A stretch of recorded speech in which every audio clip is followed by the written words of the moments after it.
Hello everyone and I welcome you all to our YouTube channel Civil Services Platform। तो आज के इस video में हम लोग पढ़ेंगे about the history of Bihar. Bihar का इतिहास क्या रहा है, ठीक है। तो ये जो वीडियो है इसका जो नोट्स होगा वो इंग्लिश में अवेलेबल है और जो इसका डिस्कशन होगा ये दोनों हिंदी और इंग्लिश बाइलिंगुअल होगा, ठीक है। तो चलिए हम लोग स्टार्ट करते हैं। तो बिहार का जो इतिहास है ये पढ़ने से पहले let us have a brief introduction कि हिस्ट्री क्या होती है। हिस्ट्री क्या है? History is the study of past. ये इतिहास का अध्ययन है, ठीक है। हम लोग क्या पढ़ रहे हैं उसके बारे में, ठीक है। ये एक क्रोनोलॉजिकल वे में स्टडी है, मतलब हाँ, जैसे कि सबसे पहले स्टोन एज था, उसके बाद IVC आया, इंडस वैली सिविलाइजेशन, उसके बाद वैदिक एज आया, वैदिक एज, उसके बाद फिर मॉडर्न एज, फिर गुप्ता एज, वैसे करके हैं, ठीक है। तो हिस्ट्री में ऐसा होता है ना कि अगर कुछ एविडेंसेस अवेलेबल नहीं है वहाँ पर, मतलब कुछ लिखा हुआ नहीं अवेलेबल है, ठीक है। If there is no written evidence available तो वो प्री हिस्ट्री होता है। हिस्ट्री भी डिवाइडेड है, मतलब कि जैसे हम लोग भीमबेटका के केव्स में देखते हैं कि वहाँ पर कुछ लिखा हुआ नहीं है कि हाँ यहाँ पर ये होता था, यहाँ पे ये आदमी, मतलब कोई फलना नाम का आदमी कुछ काम कर रहा है, वैसा कुछ भी नहीं है, ठीक है। तो फिर उसमें क्या होता था ना कि बस एक इंसान बना दिया है, ठीक है, और वो जानवर के पीछे वो शिकार कर रहा है उसका, ठीक है। इसके शिकार कर आप इसे डिपिक्ट करो कि ये क्या कर रहा है, ठीक है। तो हिस्ट्री एक तरह से वही है। हिस्ट्री इज़ जस्ट डिपिक्शन, कि वहाँ अनुमान लगाया जाता है कि हाँ ये वैसा है तो वहाँ पे वो लोग वैसा करते होंगे, ठीक है। तो ये जो होता है ये वाला स्टोन एज में था, इसको हम लोग प्री हिस्ट्री कहते हैं। It is called as prehistory, ठीक है। फिर नेक्स्ट जो है वो है प्रोटो हिस्ट्री। इसमें क्या है ना कि एविडेंसेस इज़ अवेलेबल पर उसको डिसिफर नहीं किया गया है अभी तक। जैसे कि इंडस वैली सिविलाइजेशन में जो सील मिले हैं बहुत सारे, ठीक है। इसमें क्या है ना कि कुछ कुछ स्क्रिप्ट है, ठीक है, पर उसको अभी तक पढ़ा नहीं गया है, मतलब कोई पढ़ नहीं पाया है अभी तक, उसको डिसिफर नहीं किया गया है, तो वो प्रोटो हिस्ट्री में आता है, मतलब written but they are not decipher till now. उसके बाद आता है हिस्ट्री। हिस्ट्री क्या है ना, हिस्ट्री है कि यहाँ पर बहुत ज़्यादा एविडेंसेस है और हाँ हम लोग को पता है, हम लोग उसको डिसिफर भी किए हैं, ठीक है। जैसे कि जो अशोकन से रिलेटेड है उसको जेम्स प्रिंसेप 1837 में उसको डिसिफर कर लिए थे कि हाँ, जैसे कि अशोकन का नाम PM प्रियदसी, ठीक है, ऐसा बहुत जगह लिखा हुआ है, ठीक है। तो उसको डिसिफर कर लिया गया कि हाँ प्रियदसी किसे कहा गया, तो वो अशोक को कहा गया। तो यहाँ पे plenty of evidences are found and they are also deciphered, like post IVC, जैसे ऋग्वेदा में इतने सारे वेद है, उन्हें किस स्क्रिप्ट में लिखा गया। जैसे बुद्धिस्ट लिटरेचर पाली प्रकृत में, तो हम लोग पाली प्रकृत को जाने। फिर खरोस्ती स्क्रिप्ट है, ब्राह्मणी स्क्रिप्ट है, वो सब के बारे में हम लोग जाने, ठीक है। तो वो सब हिस्ट्री के अंदर आते हैं। तो चलिए ये था ब्रीफ इंट्रोडक्शन अबाउट हिस्ट्री। तो हम लोग देखते हैं कि बिहार में क्या क्या एविडेंसेस मिले हैं हिस्ट्री से रिलेटेड। तो जो प्री हिस्ट्री है, ठीक है, प्री हिस्ट्री जो है वो 3 पार्ट में हम लोग ब्रॉडली डिवाइड करते हैं। ये जो है वो होता है पैलियोलिथिक, एक होता है मीजोलिथिक और एक होता है नियोलिथिक, ठीक है। मतलब old stone age, middle stone age और न्यू स्टोन एज। अब हम लोग देखते हैं पैलियोलिथिक से हम लोग को क्या क्या एविडेंस मिले। तो पैलियोलिथिक में भी 3 पार्ट होता है, एक होता है लोअर पैलियोलिथिक, मिडिल पैलियोलिथिक, अपर पैलियोलिथिक। लोअर पैलियोलिथिक सबसे पुराना, मिडिल बीच वाला, और जो अपर पैलियोलिथिक है वो सबसे पैलियोलिथिक में नया, ठीक है, पैलियोलिथिक में रिसेंट टाइम। तो हम लोग को नालंदा में जेठियन वैली से मिला है पैलियोलिथिक एज का एविडेंस। फिर गया में पेमार वैली, मुंगेर में पसेरा और भीमबंद, भागलपुर में राज पोखर और बालीजोर, ठीक है। हम लोग को यहाँ से क्या क्या मिले, तो evidence obtained are Acheulian tools, hand axes and cleavers. Hand axe ऐसा होता था, ठीक है। एक्कोलियन टूल्स का ही एग्जाम्पल हैंड एक्स है। जैसे यहाँ पर ये हाथ है और ये हैंड एक्स है, हाथ से लेकर के वहाँ पर खोदा जाता था, या जानवर का जो स्किन होता था उसको निकाला जाता था। तो या ये पैलियोलिथिक के टाइम में मिला है। इस टाइम लोग क्या करते थे, तो ये मेनली 2 काम करते थे। ये लोग को हंटिंग करना आता था और फूड गैदरिंग, मतलब बस जीने का ये लोग को साधन चाहिए था। हंटिंग करते थे, जानवर को मारते थे और जो फल मिलता था उसे खाते थे। अब क्या हुआ, अब नेक्स्ट फेज आता है मीजोलिथिक। तो मीजोलिथिक के बारे में यहाँ पर कुछ उतना नहीं मिला है बिहार से रिलेटेड। बिहार में बस कुछ कुछ एविडेंस हो सकते हैं तो मुंगेर में मिला है, और जो एविडेंस मिला है मीजोलिथिक का वो झारखंड में मिला है, सिंहभूम और रांची में, ठीक है। मीजोलिथिक का कुछ फीचर्स डिस्कस कर ले। तो मीजोलिथिक में माइक्रोलिथिक टूल्स मिलता है, ठीक है। माइक्रोलिथ टूल्स मतलब बहुत छोटे छोटे टूल्स मिलने लगे, मतलब अब ये लोग स्पेशलाइजेशन करने लगे। मीजोलिथिक को ही हम लोग ट्रांजिशन फेस करते हैं, ठीक है। अब क्या हुआ ना कि लोग बैठ करके सोचे कि हाँ अगर कोई पेड़ लगा है तो वो पेड़ से फल गिरा, और फल बाद में वो बीज बनकर दोबारा से वो पेड़ हो गया।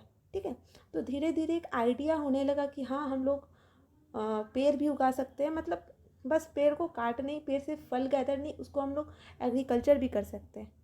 और ये लोग ये भी देखें कि जानवर जो है, तो इसमें दो टाइप के जानवर होते हैं, एक होते हैं वाइल्ड एनिमल्स, एक डोमेस्टिक एनिमल। जो डोमेस्टिक एनिमल उसको हम लोग पाल भी सकते हैं, मतलब उन लोग को डोमेस्टिकेट कर सकते हैं और बाद में हम लोग उसको यूटिलाइज़ कर सकते हैं। वो एक तरह से फूड स्टोरेज का काम करेगा।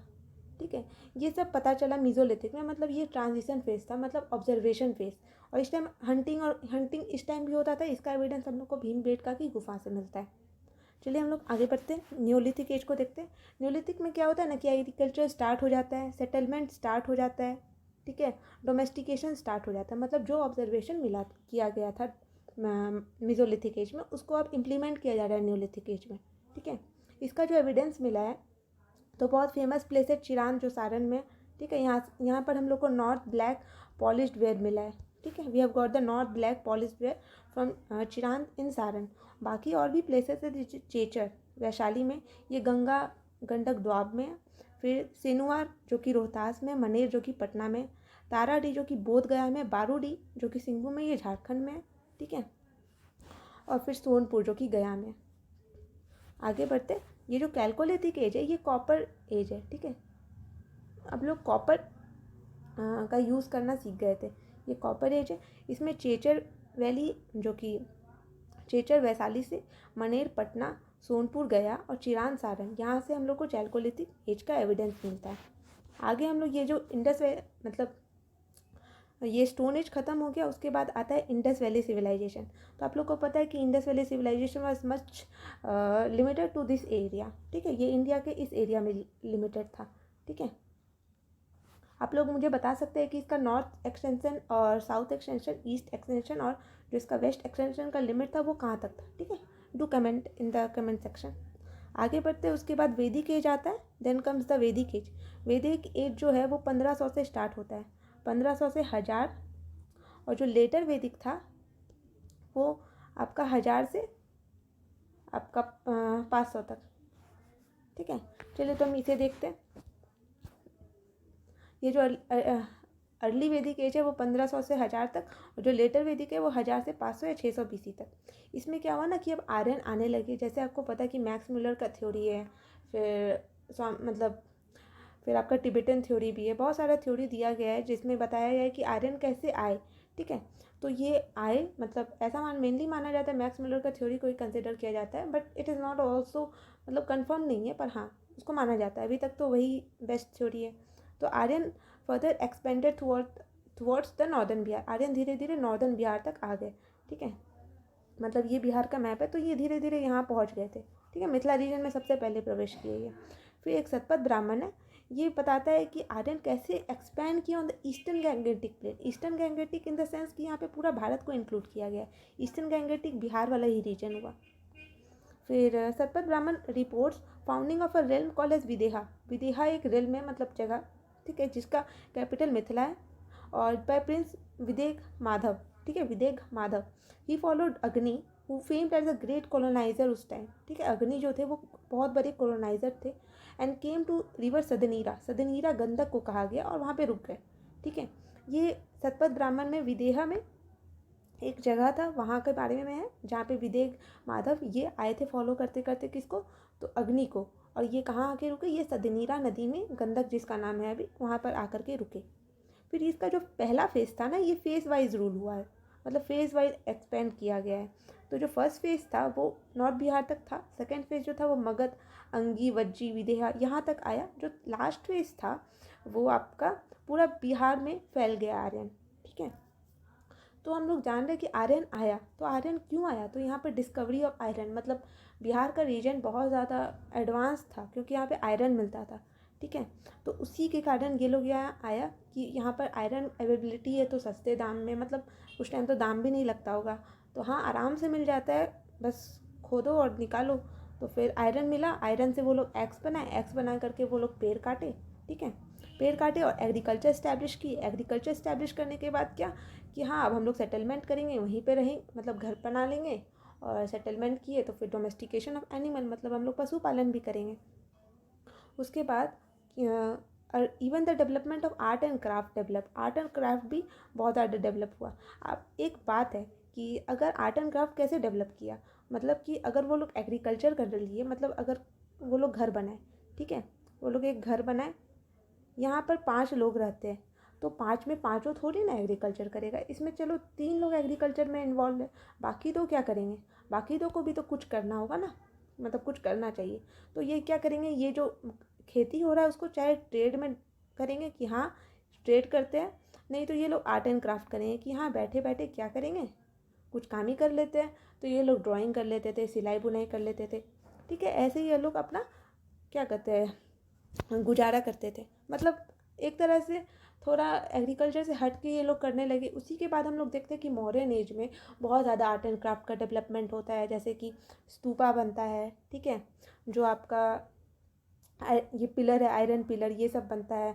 आपका जो यहाँ पर है, जो आपका यहाँ पर सारनाथ में है अशोकन पिलर, वो निर्माण होता है, ठीक है। बहुत ज़्यादा इन्फ्लुएंस आता है हम लोग को पर्शियन और ग्रीक का, तो ये सब धीरे धीरे उसी की ओर जाता है, ठीक है। It is in a direction towards the modern era okay. तो आज की वीडियो में हम लोग इतना ही देखते हैं। अगले वीडियो में we will continue with the Mahajanapada, जिसमें कि महाजनपद में देखेंगे कि बिहार में 3 महाजनपद थे, फिर मौर्य एज को देखेंगे, गुप्ता एज को देखेंगे, और फिर कर्नाड डायनेस्टी को देखेंगे, ठीक है। Till then keep watching. अगर आपको ये वीडियो अच्छा लगा तो do like and share with your friends. Thank you so much.